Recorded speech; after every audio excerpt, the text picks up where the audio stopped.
Hola, bandidos. Satnam. Welcome to Mel's Magic Official. I'm Magic Mel, and this is Charles, one of my guardian angels. I hope you're doing well. I wanted to do something a little bit different for this episode and base the entire spiel on an image. And the image is this one. Now, if you've been on my channel for a while you might recognize it because I think I showed it in one of my previous episodes. However, I wanted to talk about something crucial here. See this symbol here? It's a needle. And this is a drawing I made a month after I had a divine intervention in my healing journey. So this was 16th of February 2021. And it was a point where I was at such despair that I asked God, the higher power, for help. Because I knew I was at the end of it, basically. I knew that I wasn't able to continue any further. And that basically there were two choices: continue on the same path and attract or create some kind of destruction, auto-destruction, or on another path, a radical change. And I didn't know how this other path would look like or come about. And that's when I reached out to God. Now, God has a heavy connotation. See it as the higher power, the supreme power. And I reached out on the night of the 14th of January 2021 after I had actually, half jokingly, but I was also pretty serious because I was in such despair, I had jokingly called out to the devil in my friend's car because I told my friend, I can't do this any longer. I can't go through these panic attacks, this haunting feeling. And if you've had panic attacks, you know what I'm talking about. You literally feel like you're going to die. Something overcomes you that is so beyond your control. Your brain explodes. Basically, I was at the end of it. And I told my friend, I can't do one more day like this. I'm exhausted spiritually, physically, emotionally, on all levels. And I said, you know what? I don't care anymore. If the devil exists, let him take an arm, let him take a leg. Just take away this terror in my mind. I told another friend about this episode, and she said, Mel, if you're already talking to the devil, why not ask God for help? And I scoffed a bit because at that point I didn't have a personal relationship with God. But you thought, you know what? She's right. I mean, what else am I going to do? I don't know what to do anymore. So that night, I literally spoke into the dark. I said, God, angels, higher beings, whoever you are, if you're listening, please help me get out of this. I can't do this any longer. Not one day further. And I know this is going to lead to destruction. Please help me. And I remembered a Christian Catholic saying that you may know. It goes something like, Lord, I am not worthy to receive you, but just say the word and I shall be healed. But I turn it around. I said, Lord, I am worthy to receive you. Just say the word and I shall be healed. I don't know why that phrase suddenly came to me, but I spoke it out loud. And I also said, you know what, guys?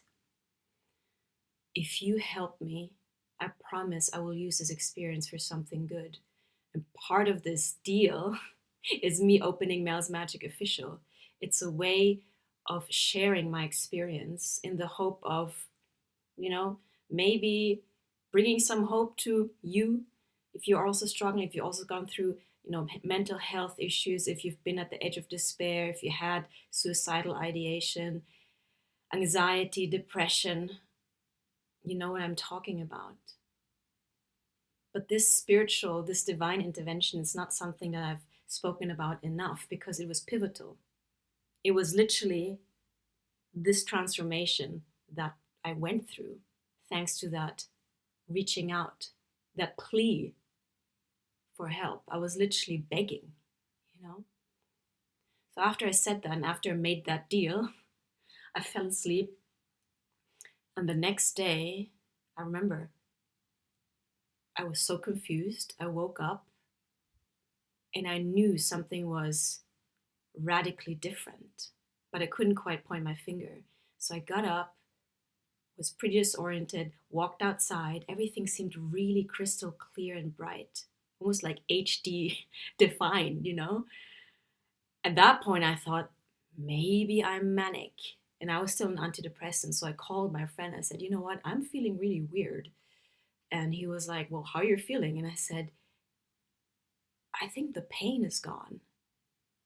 So you got to know that up to that point, I had been in chronic pain, physical, psychic, my whole entire being. I didn't feel pain, I was pain embodied. So imagine that pain suddenly, floop, like a light switch, disappearing. I'd gotten so used to the pain that it really felt disconcerting. So I told my friend, I think the pain is gone. And he was like, well, that's pretty good, isn't it? And I'm like, yeah. So he said, just keep me posted, take it easy, step by step, and let's take it from there. And I literally felt like somebody who had been shipwrecked and who had just arrived or landed on an island after having been, fighting against drowning at the sea. That's how I felt. And I thought, I'm not going to jinx it. I was thinking that morning, well, what was it? And I remembered that prayer I said, that plea for help that I articulated to the heavens. And that was the only thing that I could relate it back to. So I said, you know what? I'll take it.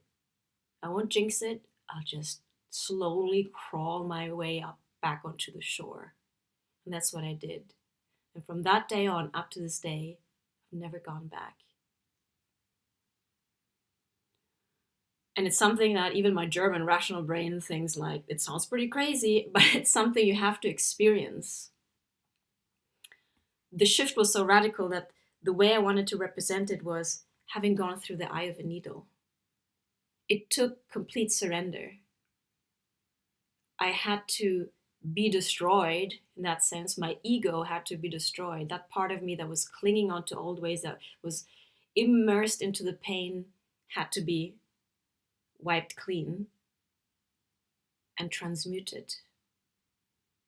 Now, I'm aware that these shifts can happen in so many ways, but literally for me, it was like this. It felt like this. This was the most adequate representation I could come up with. I had carried all of this pain, this darkness, this agony inside of me, and it transmuted into light, into what you see now. I mean, okay, this is a process, no? But it was the beginning of an exponential healing journey. So I wanted to talk about this image because I mentioned the word surrender. It's a word that we hear a lot, and it's often associated with a weakness, as in giving up. Depends on the language also. Rendirse, no, in Spanish. It has more of a negative connotation or a passive connotation, as in, okay, I give up. Whereas actually, it requires, well, in this case, extreme suffering, but in more subtle stages, faith and courage, trust.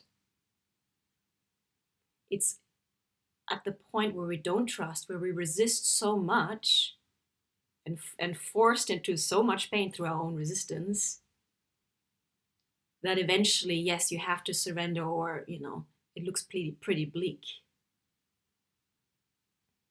But what I've noticed recently, because it's an ongoing process, no, is that this act of surrender is continuous because it requires a whole different way of being. A way of being that is linked with the entirety of our being, not just the conceptual mind. So recently I shared with you that I had to make a big decision. And it's interesting because if I think back, intuitively I knew, but because my mind, your mind, wants concrete facts, wants something to hold on to, wants some predictability, wants a tangible result, my mind was, I was in resistance, I was in conflict. Until I reached a point where I'm like, I knew that if I resisted or avoided that decision any longer, I would suffer. Because if we're pushed to the edge of resistance, we cause ourselves a lot of despair, and we cause ourselves to loop, we cause ourselves to stop. We block the flow of our ongoing unfolding and expansion. No? So change is a constant. It's not something easy for us to get used to because we like to stay in our comfort zone. No? I mean, that's just human. That's not even, let's not judge anything here, but let's try and understand ourselves and our behaviors. So what I realized when I kind of pushed myself to make the decision because I know from past experiences that if I resisted making a decision, I would just be kind of split in the intersection. That's not a good feeling. And limbo land, as you probably know, is not a good land to be in either. It feels terrible to have this restless feeling where your energy doesn't have an outlet, doesn't know where to focus on, you don't know where to streamline it. So the energy's there because energy doesn't go anywhere, but you don't know where to output it. So it makes you feel physically unwell as well. So I told myself, this is Magic Mel. We're making the decision.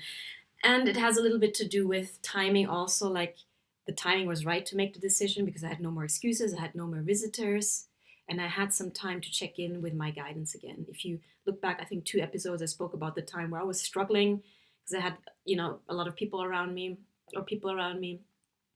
and I needed that just alone time to connect back with myself, with my own guidance, which I did a few days ago. And I noticed this moment of surrender when I made the decision because it was against my rational mind, because I couldn't tell my rational mind any concrete justifications, which our mind likes, no? It likes predictability.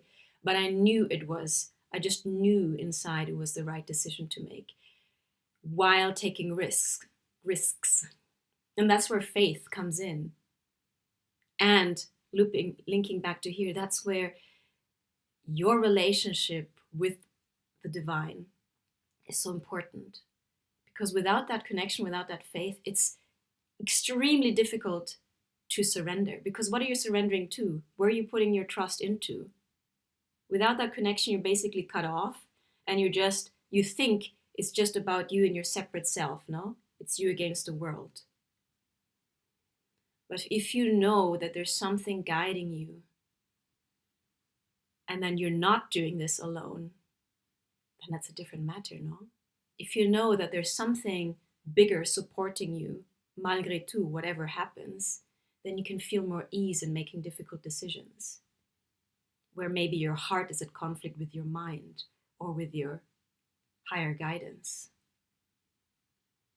To our conceptual mind, human mind, again, what the higher mind, what your intuition, what your higher self is telling you, it might not make sense.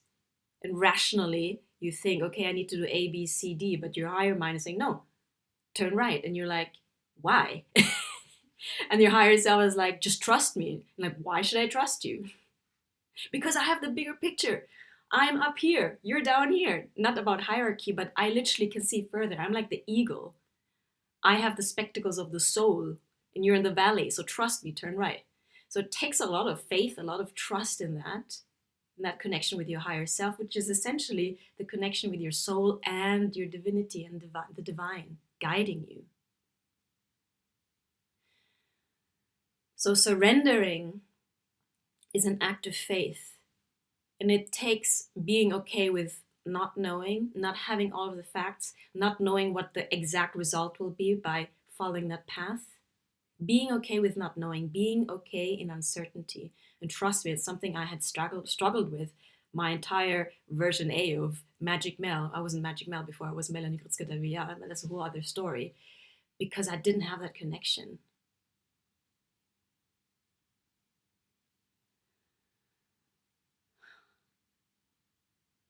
The connection with the divine, with your soul, is of so much importance nowadays because it is linked with the blueprint of your destiny. It's up to you to flesh it out, it's up to you to make those decisions and choices. But if you're not connected to that, and if you cannot trust, then it's extremely difficult to take those difficult turns that don't seem rational, but that you might intuitively feel feels like the right next move. See where I'm going at? If you're only operating from your conceptual mind, being cut off from divine guidance, from guidance from your soul, then you're taking the purely rational path, which is often the most difficult path, where you suffer a lot, where you tire yourself out, because it's not linked with your intuition, with what your soul wants you to express and do. And if there's one malaise, if there's one sickness, big sickness out in the world today, it's a soul sickness, being cut off from our soul. And you can see it when somebody's cut off. I mean, I used to look like that. Literally, my eyes had no light in there. It was like little zombie like, honestly. Where my soul, because I wasn't connected, wasn't fully embodied. So if you see someone who's really lit up, it's like their eyes shine. The soul is present in the body. The soul feels safe enough to be here. And if there's anything important nowadays, it's to really be here and treasure this incarnation, because it's a gift. This is coming from someone who used to escape herself, want to be somewhere else, not wanting to be here because I was scared to feel so much. I was very sensitive. I'm very sensitive. I was scared to feel the pain, feel all the feelings. So I wanted to escape myself, escape into the mind, into intellectualism, into academia, because the body felt unsafe. But our work here is to be really present for ourselves, our own pain, and that of other people. If we're not really present, if our soul is not fully online, then we cannot really operate functionally here as whole divine beings. You know that saying, on earth as it is in heaven, in the prayer.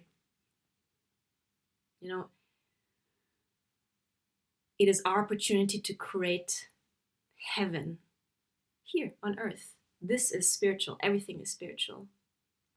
Everything is divine and sacred in that sense.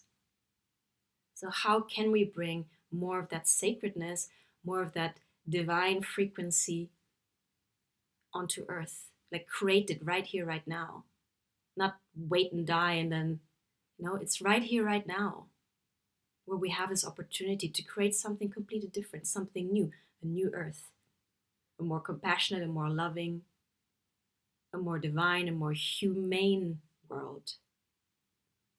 And what does it take? It takes being able to surrender to a larger path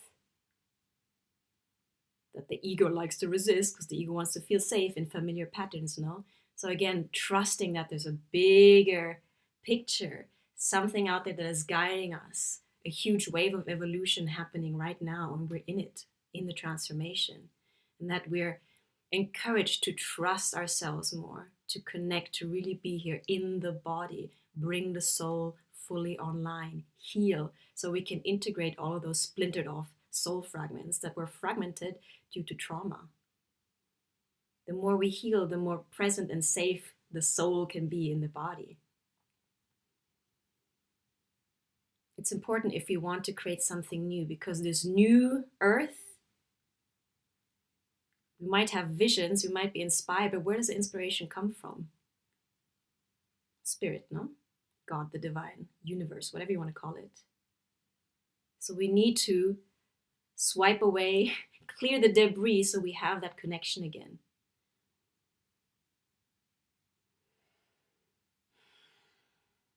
So if you've been struggling to surrender, I get it. It's not an easy task. But for example, I know that I made the right decision. I don't like to use right or wrong, but I made the decision that feels expansive, because literally it feels like, okay, I open like a new terrain. I don't know where I'm going, I have no idea, I don't know how I will do it, but I know it's the path of expansion, that I haven't contracted in fear, that I haven't resisted and recoiled and conceptualized through my mind. And that I trust that the divine is guiding me, that I'm not alone, and that I can even enlist, human beings to inspire people around me to join me on this vision, on this journey of building something new, guys. Don't we want something new? Don't we want a new story? Are we tired of the baggage, the pain, the darkness? And that is not to judge the darkness, because everything has its purpose. This is alchemy. So, from a larger perspective, we need this so that we can make this transformation. But isn't it time for a new story? Isn't it time to pass through the eye of the needle and create something more colorful, more vibrant, more radiant, more alive, more loving, more divine, more fun, quite frankly? Isn't it time? Let me know what your experience with surrender is. Let me know what your experiences are or have been, and how you struggle. And remember, if you want support, Magic Mel is a trained integrative change worker. It's a bit of a crazy title. Let's say a frequency holder, where I can support you, I can guide you in making your own transformation, your own transmutation of heaviness. Yeah, even if it's just witnessing. Having somebody there is really important. Okay? And you know that I do tarot readings. What else? And you know that I'm forming a tribe called Magic Mel and the Love Rebels, because yes, love is the ultimate rebellion these days, and love is such a huge topic. Vamos? Contact me. Details are below. I do sliding scale as well. So don't think, if it's a money issue, we talk about it. Reach out to me if you resonate with moi. Yeah? So I want you to meditate on this image. And since we're at it, Magic Mel's feeling funky. It's going to be a super long video. Let's pull a card. What are you encouraged to, I like that question. What are you encouraged to meditate on? Thank you so much. Let's just pull one card. Oh, that was fast. Okay, 2 cards came out. Venga. See? All right.